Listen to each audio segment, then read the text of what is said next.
iradah oleh Allah, dikehendaki oleh Allah, sehingga setelah 16 tahun MOU terjadi di Aceh, ini baru lagi bypass.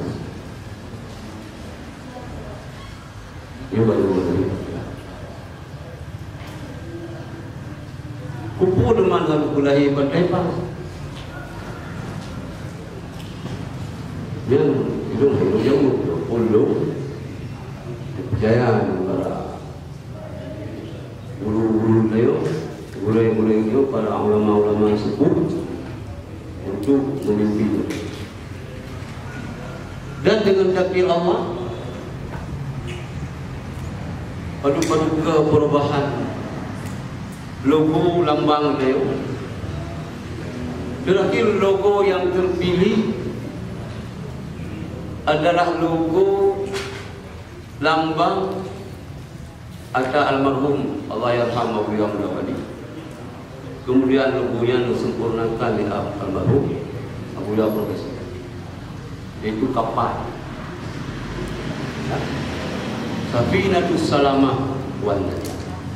Ada logo yang arti mengandung doa.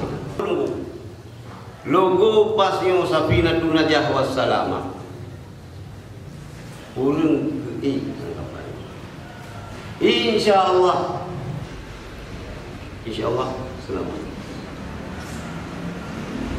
Maka Safinatun Najah wassalam.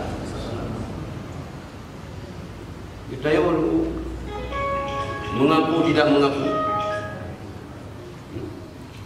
Berang kapal alumni di Aceh tetap kita yang cucur daripada Abu Yahya Wali. Yang jelas sanad ilmuwan dayah-dayah yang ada di Aceh, si kurung, koma yo hana terlepas daripada Abu Yahya Wali dan Abu Kurung. Antar begah Abu Yahya Wali hana terlepas si Abu Kurung kali sebab Abu Yahya Wali pindah di Abu Kurung kali.